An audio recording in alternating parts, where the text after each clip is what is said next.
I really didn't expect this to be so hard. I have a child who is injured, who is immobile and needs me. And I made the choice to let all of that other stuff go and to focus on her. A disruption can bring focus to remind you of what's really important. The emotion of joy doesn't even seem big enough to express what I felt in that moment.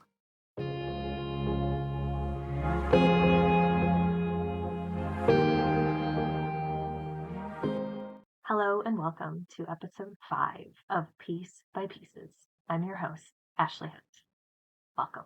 2 years ago today, my daughter, who was 3 at the time, broke her femur in a sledding accident. As you can imagine, it was a pretty scary day for me and her and other family that was present, and everybody, really. And the whole event turned out to be a blessing. So today I'm going to share this story with you of the blessings of disruption. So how it happened was that we had snow, of course, and that's how all sledding starts, is having snow. And it was my niece's birthday. Today is my niece's birthday. She turns 13 today.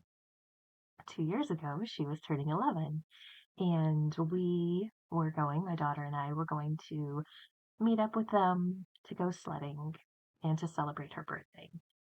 And we were at my sister's house, and there was a very small hill. There was a much larger hill that the older kids had been sledding on, but Rosie wanted no part of that. And there was a much smaller, just not even a hill, more of a light slope on the side of the house that had a fence at the end of it. But we're talking, like the width of a house, the depth, like the side of a house, maybe 30 feet. And her and I had gone down that together, and it was super slow. So we walked back up to the top, and she went down with my nephew, who's a couple years older than her. And it was an accident. There's really no other way to describe it. They hit the fence. It was a wooden fence, and I believe it was because of her boots. She was wearing snow boots, thick, sturdy soles. When that foot planted on the fence, it didn't move, right? Whereas if she had been wearing even rain boots or sneakers or something a bit more slippery with less traction, I think as her foot hit and they continued to move forward, that her foot would have just gone off to the side. That's not what happened. Her foot planted, and as they squished forward, her leg turned, and she ended up with a spiral fracture in her right femur. Now, she just started crying immediately, and when accidents happen, you don't know what has happened. You just know something has happened. And I went running to her. I thought she had hit her face on the fence. I was fully expecting there to be, blood on her face somewhere. And, I got her up, and I walked back up the hill and around the corner, so that it was just me and her. And I tried to stand her up, and she said, no, no, no. She wouldn't let me stand her. So I was like, okay. So we went inside, and I put her on my sister's countertop in the kitchen and started taking off of her snow clothes. And when I went to take her pants off, I could tell that she was in a lot of pain. So I knew it was her leg. So my sister came in to see how Rosie was and what had happened. And, I say it's her leg. She wouldn't stand on it outside, so I brought her in, and we're looking at her leg, and my sister, who's a nurse, looks at both of her legs and says, Ashley, I think it might be broken. And I remember being like, what? Broken? How? No, it's not broken. So with this idea that it could be broken, me and my sister both know that we have to go to the hospital. We have to go to the hospital to see. My sister ends up driving me and my daughter Rosie to the hospital so that we're not alone. And I'm very grateful and thankful for that because then I was able to be in the back seat with her and instead of driving with her alone in the back seat. And the whole way there, I was leaned into her, holding her hand. And at this point, she wasn't even crying anymore. If she was still, if her body was still and not moving, she seemed okay. She wasn't crying. It was when we moved her. Huh? Yeah, but I did myself crying. Yeah, so she just said, I was not okay. I was not okay. I just kept myself calm.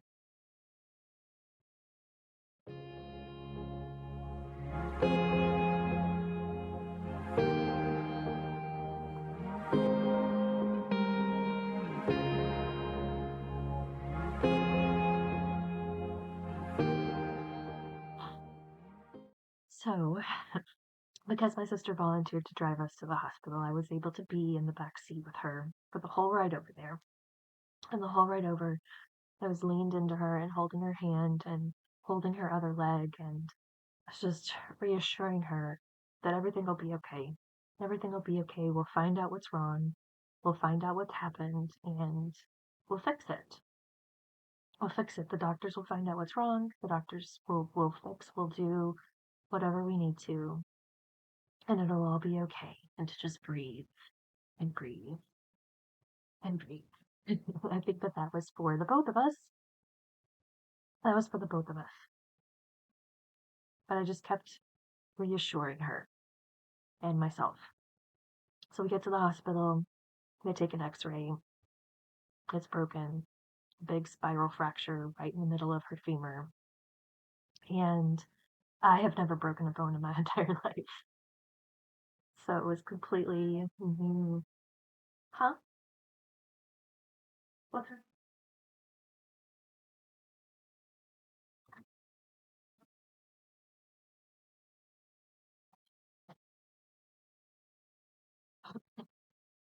I really didn't expect this to be so hard because I generally remember all of this as a positive experience.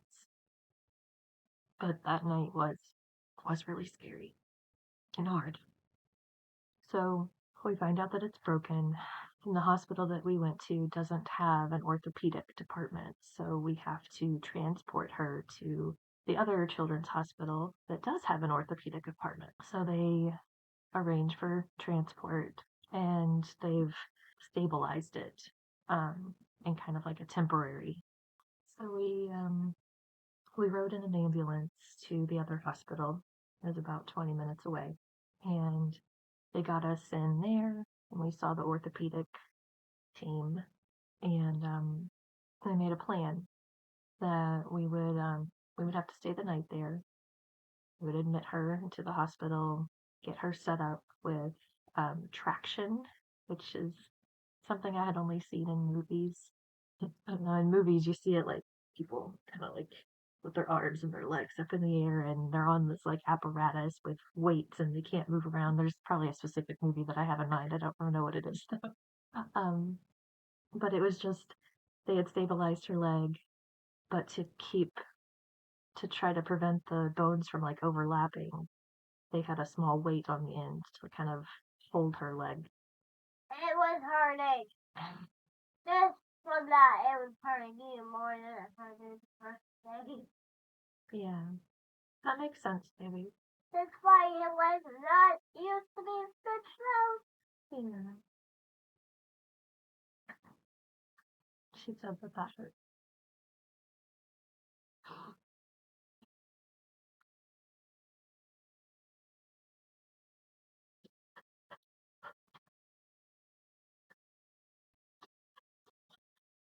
So we spent the night in the hospital, and the next morning she would have surgery.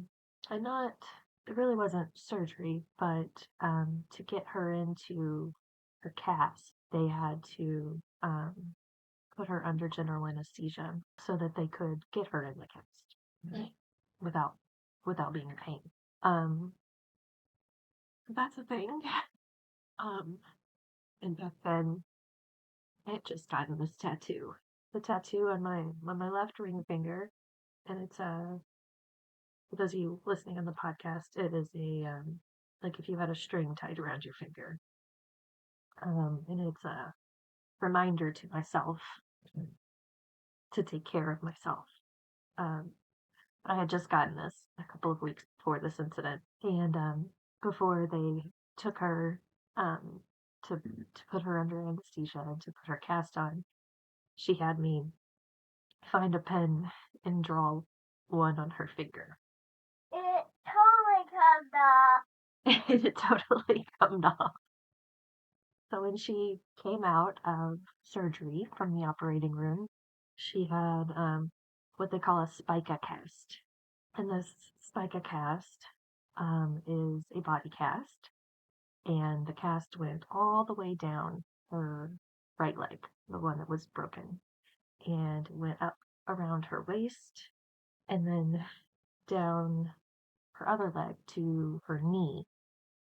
And then there was a bar in between the two legs. And it was open in the crotch area for bathroom purposes. And because we really couldn't get panties on her, she had to wear a diaper. Because it's just so much easier. We bought like the biggest diaper you can get and um, stretch it around her to cover her up. She still continues. She's already party trained, so we worked that out. But there was a lot of adjustments in a short amount of time. My sister brought us home, and my dad came to check on us, but 99% of the time it was just me and her. And I had to carry her everywhere. And in the very beginning, she was really scared anytime that I picked her up.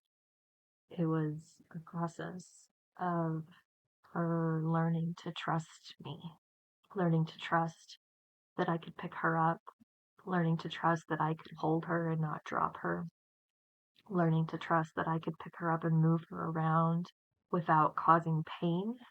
She was very uncomfortable for a number of days, and we were alternating Tylenol and Advil to help with pain, and it was difficult for her to sleep the first couple of nights. I don't think we really slept, and it was definitely an exercise of just getting through.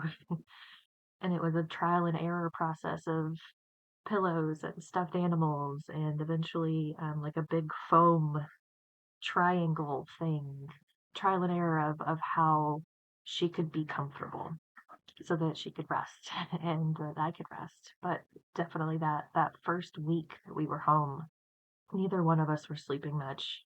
Nothing else happened in my life, you know. I was so thankful that I was self-employed. I didn't have a job that I needed to answer to. I didn't have anyone else that I needed to answer to. I was studying at the time. I was studying rapid transformational therapy. I was this was to be my last month of my practice rounds, and I ended up having to cancel all of those. I chose to cancel all of those so that I didn't have that on my mind. I was so blessed to have that ability, that flexibility to just take everything else off the table and focus on her. But that didn't happen immediately. After that first week, when we were both a little bit more acclimated to everything, and she was more comfortable and not as much pain, and we were trusting each other now, and I could pick her up easily, and I knew how to hold her without hurting myself and move her around. At that point in my own healing journey, I was still emerging out of productivity culture and needing to do this and needing to do that and needing to do all of the things.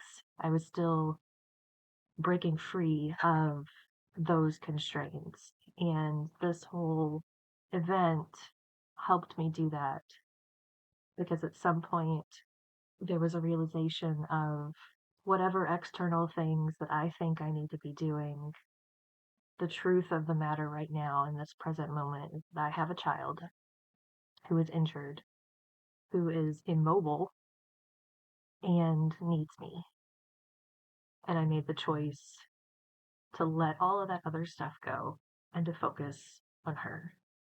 So we played a lot. And I think that this was before that, I always kind of struggled to just like sit down and play with her. I struggled to release the things in my mind of what I needed to be doing, whether it was work stuff or study stuff or the dishes or the laundry or whatever.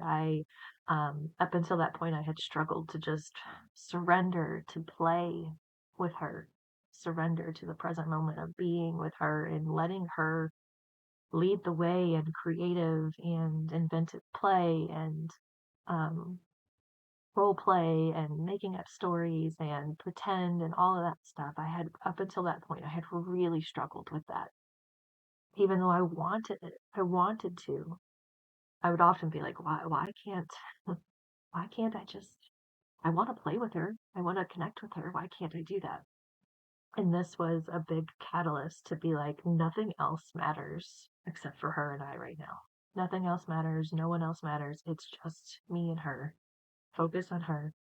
So I postponed my studies until the whole ordeal was over because she was in the cast between 5 and 6 weeks.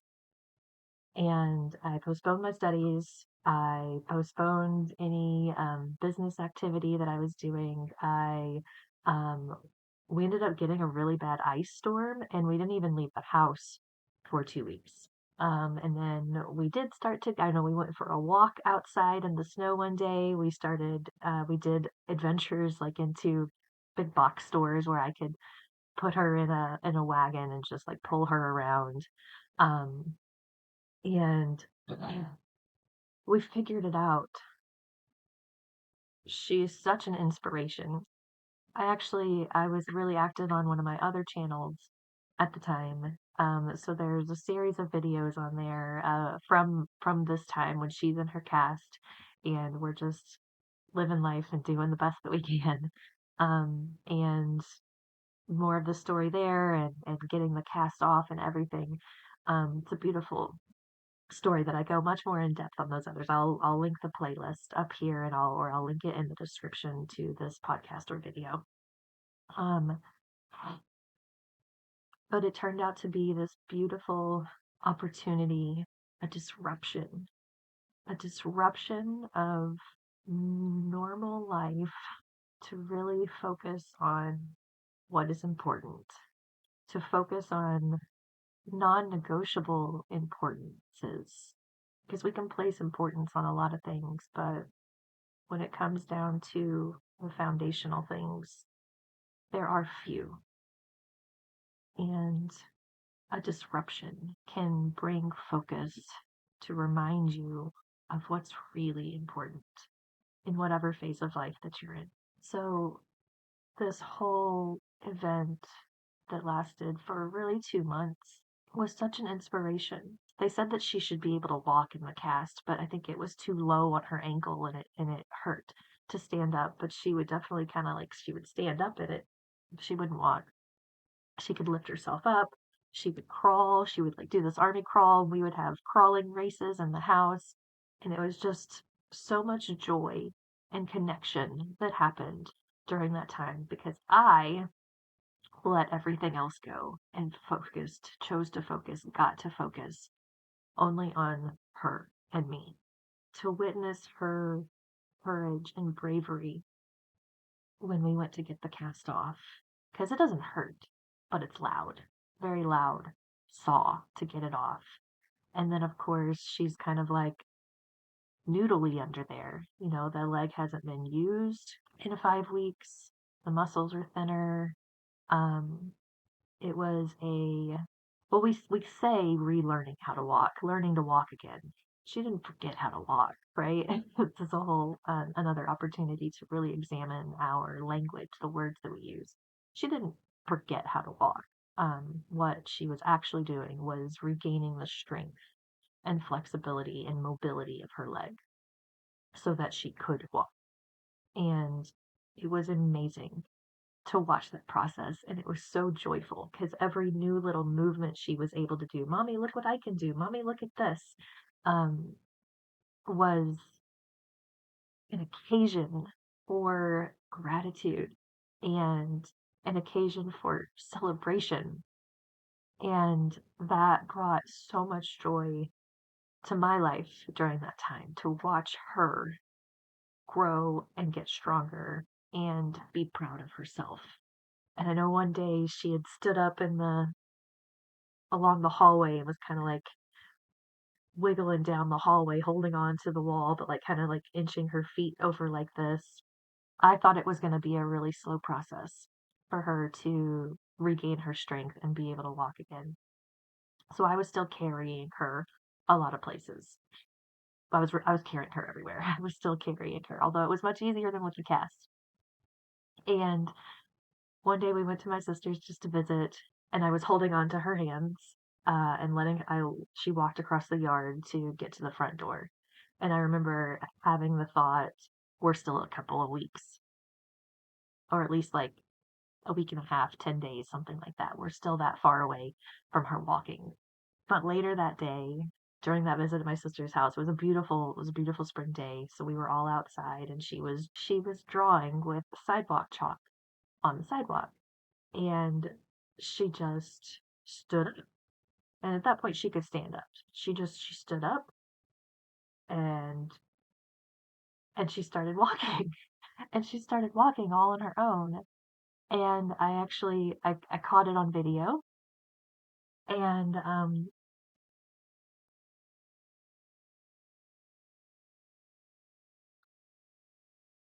the emotion of joy doesn't even seem big enough to express what I felt in that moment. I was so amazed and surprised and inspired. um, that day was just, yeah. Do you remember that day? Yeah, kind of amazing. How did you feel when you just stood up and it started walking? Amazing. Amazed? Yeah. Did you know that when you stood up you were going to walk, or did you just stand up and you're like, let's see what happens? Or did you just want to go somewhere and muscle memory took over and you just went? Or You just went for it? I just was scared I gonna have my next birthday Larry with a broken leg. You were scared you were going to have your next birthday with a broken leg? Okay. So that day was the beginning of her walking again. And every day she got stronger. Every day she could take more steps. Every day she was able to go more. She was still slow, but every day she got a little bit quicker. And then a couple of weeks after that, my whole family, we went to the beach. We all stayed in the same condo. It was a beautiful condo. And sand and the desire to play and the love of the beach that her and I both share really increased her movements, more than just like being at home. And every day she was stronger and stronger until one day we were walking back on the boardwalk and she ran. She ran. I think it was just 2 weeks being outside of the cast. And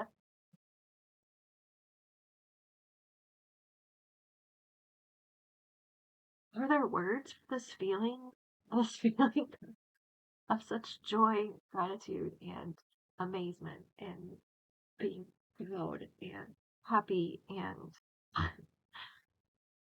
there aren't enough words to describe and express that emotion. My main takeaway from that whole event was that it was an accident. It was an accident, and it disrupted our lives.